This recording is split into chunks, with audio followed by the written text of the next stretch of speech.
네, 한국인의 올해 마지막 금통위에서 기준금리를 연 2.5%로 유지했습니다. 고환율의 집값 상승 불안으로 금리 인하에 신중한 태도를 보인 겁니다. 중요한 건 앞으로 금리를 안 내릴 수도 있다는 여지를 남긴 건데요. 2주 후면 미 연준도 마지막 FOMC에서 금리 향방을 결정합니다. 김명실 IM증권 연구위원 모시고 자세한 이야기 들어보겠습니다. 어서 오십시오. 반갑습니다. 네, 안녕하세요. 네, 한국은행 예상대로 기준금리 유지를 했는데 역시 환율이 가장 큰 문제였습니까? 네, 이번 금통위에서도 가장 핵심은 환율이었습니다. 예. 일단 배경부터 설명을 드리면 시장에서도 2.5% 동결 인식이 컨센서스였고요. 금리 동결 배경에는 첫 번째로는 고환율 부담이었고 두 번째로는 내년도 성장률과 물가 전망치 상향 조정이었습니다. 예. 성장률과 물가 전망치부터 말씀을 드리면 네. 기존의 이제 성장률 전망치는 올해가 0.9%, 내년이 1.6%였고요. 예. 이게 이번 금통위에서 올해 1.0% 그리고 내년 1.8%로 상향 조정됐습니다. 네. 기존보다 이제 경기를 바라보는 시각 자체가 긍정적으로 변화된 게 특징적이었다라고 보시면 되실 것 같고요.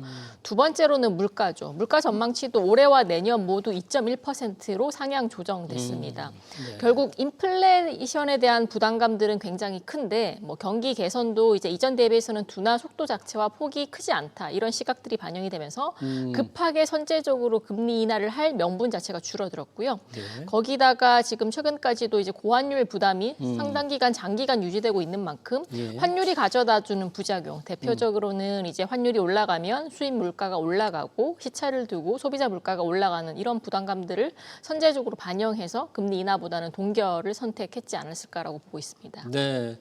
그동안에는 이제 환율도 환율이었지만 집값 상승 불안으로 금리를 이제 내릴 수가 없었는데 이번에도 역시 집값 상승 불안도 여전히 조금 위험하게 보고 있는 거였죠.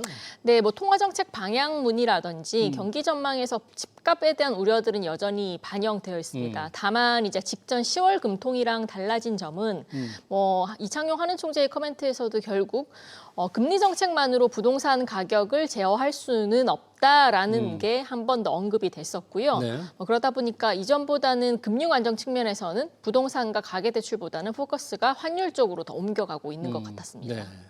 오늘 금통위에서 소수 의견 없었습니까? 금리 인하를 요구한 분들은? 네, 있었습니다. 지난번과 동일하게 신성환 금통위원이 금리 인하를 주장하셨고요. 네. 그리고 두 번째로는 이제 3개월 포워드 가이던스에서 지난 10월 달에는 금리 인하를 주장하시는 금통위원이 4명, 그리고 네. 동결이 2명이었습니다. 예. 이게 이번 금통위에서 3대 3으로 바뀌었어요. 결국에는 동률이었던 거죠. 이번 예. 금통위를 통해서. 그래서 시장에서는 사실상 금리 인하가 밀린 게 아니냐 아니면 금리 인하 자체가 종료된 게 아니냐라는 시각들이 커지면서 인하 3명, 유지 3명으로 나뉘니까. 맞습니다. 그래서 이제 그 발표가 되자마자 지금까지도 국고채 금리가 빠른 속도로 급등하고 있는 모습들이 나타나고 그래요? 있습니다. 이걸 매파적 결정이다 이렇게 시장은 받아들이고 있는 거예요? 그렇죠. 이게 금통위 자체만 놓고 봤을 때 특히나 하는 총재의 멘트만 놓고 봤을 때는 오히려 저는 10월 달이 더 매파적이었거든요. 예. 근데 이제 11월 달 금통위에서 경제 성장률, 물가의 상향 조정, 그리고 통화정책 방향문에서 세부적으로는 이제 금리 인하 기조를 유지하겠다라는 기존 멘트에서 금리 인하 가능성을 지켜보겠다라고 미묘하게 어투 자체가 변경됐습니다. 그래서 다른 이제 부차적인 재료를 봤을 때는 매파적인 금통위원 성향들이 조금 더 강했다라는 해석이었을 것 같습니다. 네. 이창용 총재의 발언 여러 가지가 참 주목을 끌었을 텐데 혹시 김명실 연구위원이 좀 눈여겨보신 부분은 뭐 있었습니까? 일단은 금리 인하가 그러면 멈췄냐 아니면 내년 어떤 시점이 될지 모르겠지만 다시 한 번 더 재개가 될 수 있냐 시점에 대해서는 이창용 총재의 발언 중 하나가 네.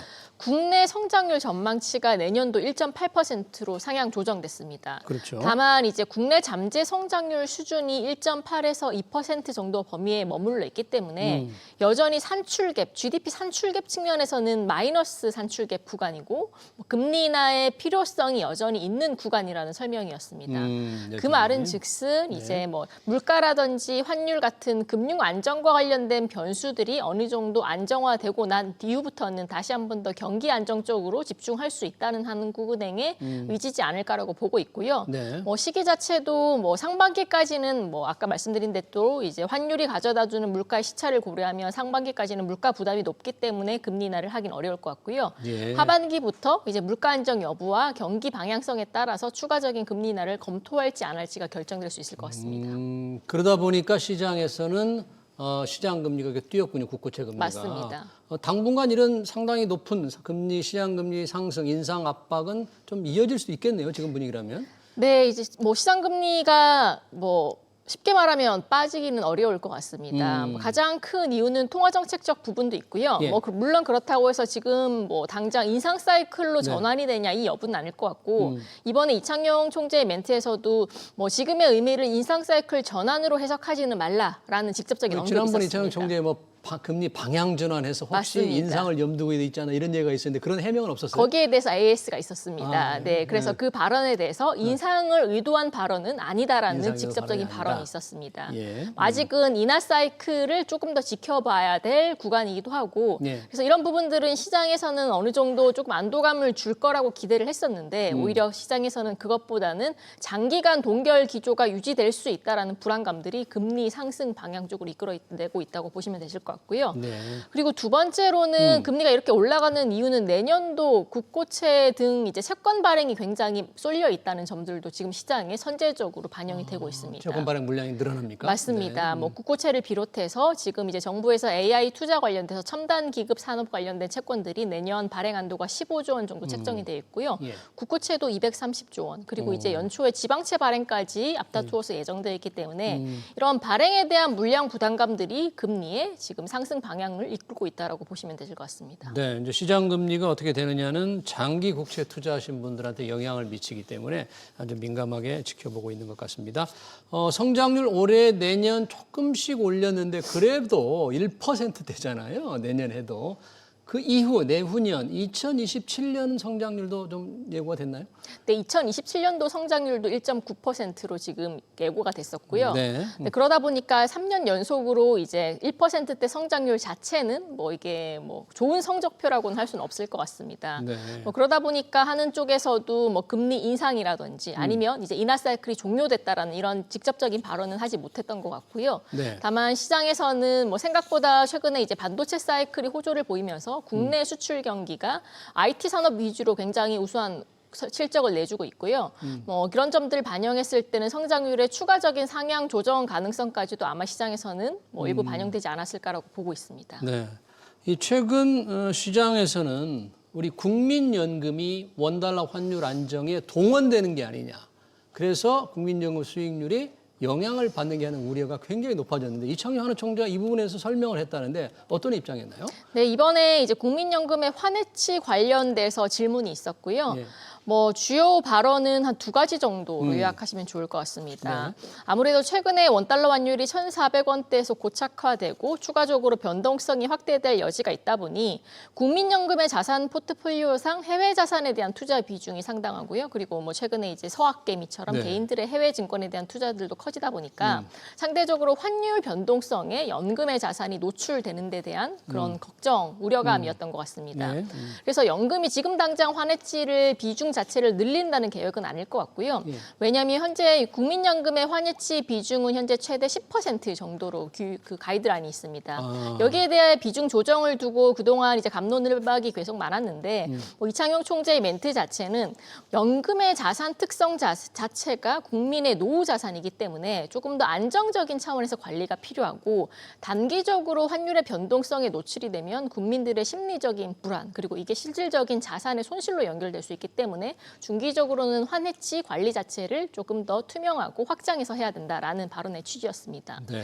그리고 단기적으로 만약에 환해치 비율 자체가 상향되거나 적극적으로 환해치 관련된 투자들이 이제 적극적으로 이루어지게 된다면 이런 부분들은 뭐 일시적인 원화 강세 재료로 작용할 수도 있을 것 같고요. 그래서 뭐 중기적인 그리고 장기적인 관점에서도 환해치에 관련된 그런 이제 연금의 투자 성향 자체의 변화는 필수적이지 않을까라고는 보고 있습니다. 그러니까 그게 우리 개인들의 국민연금 결국은 자산, 개인들의 수익률, 개인들의 자산에 영향을 미치는 건 아니고 환해치 어떤 투명한 관리는 필요하다 그런 차원의 얘기였겠네요. 맞습니다. 워낙에 이제 국민연금 가입자들이 좀 불안감을 갖고 있는 것 같아요. 정부가 서학개미들 아무 잘못이 없고 국민연금 해외 투자하는 것도 수익률 때문에 하는 건데 네. 이 환율 안정을 위해서 동원되느냐 되지 않느냐 이런 이제 걱정을 했기 때문에 한번 물어봤고요. 자, 우리는 금리를 유지를 했고 금리 인하가 당분간은 쉽지 않아 보이는데 미 연준 우리 시간으로 12월 다음 달 11일이죠. 마지막 FOMC가 있는데 여기는 금리 인하 전망이 점점점 높아지고 있다면서요? 네, 불과 일주일 전만 하더라도 이제 폴리마켓에서 인하 전망이 50%가 채 안 됐었어요. 예, 근데 뭐 지금 어제자 기준으로 80% 가까이 올라간 상태고요. 그리고 뭐 주요 연준 위원들, 뭐 월러 의사라든지 이런 분들이 금리 인하의 필요성 자체를 계속적으로 언급을 하고 있는 상태입니다. 네. 비록 이제 10월달 고용 보고서 자체가 예. 비농업 고용자 수 증감이 오히려 컨센서스 대비해서는 증가를 했어요. 뭐 실업률은 4.3%에서 4.4%로 높아졌지만 예. 다만 일각에서는 이제 휴가철, 연휴철 뭐 조금이 연장되면서 뭐 레저 관련된 특수 계절적인 수요들이 조금 반영됐다라는 평가들이 있어서 실질적으로 고용 지표의 둔화 사이클 자체를 부정하기는 어렵다라는 시각이 컸었습니다. 네. 그래서 이제 연준이 그동안 이제 물가보다는 고용 쪽에 조금 더 포커스를 맞췄던 부분들을 근거해 봤을 때는 12월 달 인하 가능성이 유력하지 않을까라고 보고 있습니다. 네, 그런 금리 인하 전망 속에서 우리 채권 시장 아까 우리는 금리 유지하면서 시장 금리가 국고채가 올랐다고 했는데 미국은 국채 채권 금리가 지금 동향이 어때요? 미국 국채 금리는 현재 아시아장 기준으로 10년물 국채 금리가 4%를 하회하는 3.9%대 등락을 지속을 하고 있습니다. 네. 아무래도 연준의 금리 인하 기대감 강화에 더불어서 뭐 최근 들어서 미국의 재정적 건전성 악화 부분들이 조금 개선되고 있는 흐름들이 확인이 되고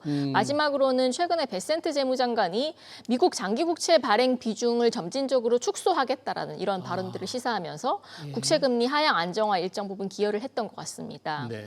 다만 이제 뭐 그렇다고 해서 연준이 올해 12월 달 금리를 내리고 지금 이제 SGP에 반영된 내년도 두 차례의 금리 인하가 뭐 차질 없이 진행된다고 하더라도 단기물 대비 장기물 금리가 똑같은 방향성을 가지고 결국에는 축소되기 위해서는 미국 재정 건전성에 대한 추가 확인이 더 필요하다는 판단일 것 같고요. 제가 일전에 말씀드렸다시피 현재 미국의 재정 적자가 뭐 올해 기준으로는 1.7조 달러 수준으로 굉장히 크고요. 네. 뭐 결국에는 이제 관세 같은 정부 수입이 증가를 했지만 뭐 이자 비용 같은 순이자 비용 같은 금리와 관련된 부채 부담이 굉장히 크기 때문에 뭐 내년도에 이제 미국 재무부의 국채 발행량 조절과 더불어서 연준의 뭐 QE 같은 추가적인 비전 통적 통화 정책이 어떻게 개입되는지에 따라서 10년물 국채 금리가 더 떨어질지 아니면 지금 수준에서 계속 변동성을 지속할지가 결정될 것 같습니다. 네, 지금의 채권 금리 하락 추세가 계속 이어질지는 조금 더 지켜봐야 되겠다. 결국 연준의 통화 정책이 중요할 텐데 지금 제롬 파월 연준 의장 내년에 이제 임기가 만료되는데 후임의 백악관 경제 자문위원장 케빈 해시시 내정이 됐다 이런 보도가 나오고 있는데 이러면 결국은 트럼프 대통령의 의중을 반영해서 뭔가 연준의 통화 정책을 확실하게 완화적으로 가겠다는 그런 보관으로 봐야 됩니까? 그렇죠. 지난번에 이제 베센트 재무장관이 차기 연준 의장 후보 5인을 발표를 했습니다. 예. 그중에 이제 한 분이 해시 백악관 경제위원장이고요. 뭐 해시 위원장의 그동안의 발언들은 계속적으로 금리 인하를 지지를 했기 때문에 만약에 이제 해시 위원장이 연준 의장이 된다면 뭐 금리 인하의 속도라든지 폭 자체가 조금 더 완화적으로 조정될 가능성들은 크다라고 보고 있습니다. 네. 그리고 지금 트럼프 정부가 연준에 원하는 모델 자체가 뭐 지금 정부가 하고 있는 재정 건전성 개선과 관련돼서 이제 이자 비용 축소라든지 이런 부분에 영향을 미치기 위해서는 뭐 단기 금리와 단기 금리가 동반적으로 내려가야 되기 때문에 아마 친 트럼프 성향의 연준 위원 후보가 연준 위원이 이제 의장이 된다면 이런 부분들은 훨씬 더 강화되지 않을까라고 생각을 하고 있습니다. 네, 연준 의장이 아무리 친 트럼프 사람이라 하더라도 연준을 운영하는 데 있어서 금리 결정을 하려면 연준 위원들, 투표권을 가진 사람들과 의견 조율을 해야 될 텐데 그게 쉽게 될지 시장에서는 그러면 친 트럼프로 되면 뭔가 연준의 독립성에 의구심이 들어서 시장의 신뢰를 잃지 않을지 이런 걱정들은 혹시 없나요? 그렇죠. 이거 올해 상반기부터 이제 연준의 독립성 관련된 논란들은 굉장히 많았고요. 거기다가 최근에 이제 마이런 이사가 추가적으로 연준위원회에 포함이 되면서 친 트럼프 성향이죠. 뭐 더욱더 연준의 독립성이 훼손되었다라는 그런 시장의 논란들이 커졌습니다. 예. 다만 제가 생각하기에는 이미 이제 과거에 2008년 그리고 유럽 재정위기 전후를 해서 QE 정책이라는 대규모의 자산 부양책이 시작됨과 동시에 연준과 그리고 미국 재무부 간의 이제 굉장한 큰 연결고리는 형성이 됐다고 생각을 하고 있고요. 네. 독립성 자체의 논란을 지금 언급하기에는 뭐 조금 건널 수 없는 강을 건너지 않았을까. 결국에는 미국 경제가 안정적으로 그리고 금리 관련된 유동성들이 안정적으로 운용되기에는 연준과 그리고 그 미국 재무부 간의 공조가 더 필요한 국면이지 않을까라고 생각을 하고 있습니다. 그런 네. 측면에서 봤을 때는 뭐 파월 이후에 뭐 넥스트 차기 의장이 누가 될지 모르겠지만 결국에는 이제 뭐 지금보다는 파월 의장보다는 조금 더 완화적인 성향을 가진 연준 자체가 좀 형성될 가능성들이 크지 않을까라고 보고 있고요. 네. 금리가 인하가 예상이 되고 있는 상황에서 전체 통화량 문제, 통화 긴축, 양적 긴축은 이제 끝나고 돈이 더 풀리게 되나요? 그렇죠. 이제 12월 1일부터 연준의 양적 긴축은 종료가 됩니다. 그렇죠. 뭐 그러다 보니까 연준이 기존의 채권 시장의 이제 매각을 진행했던 부분들이 이제 스탑이 되는 거고요. 그러면 시중의 유동성 입장에서는 뭐 연준이 그동안에는 유동성을 흡수하는 정책을 하다가 오히려 반대로 유동성을 풀기보다는 흡수 자체를 멈추는 정책으로 전환을 하게 된다고 보시면 되실 것 같습니다. 연준이 유동성을 풀려면 결국에는 QE 정책을 할 수밖에 없을 것 같고요. 일각에서 최근에 JP모건이 지금 연준의 시장의 유동성 상황들을 고려했을 때 빠르면 내년 1분기부터 뭐 이제 미니 QE, 마이크로 QE 같은 비전통적인 통화 정책이 나올 수 있다라는 콜을 하고 있는 상황이고, 예.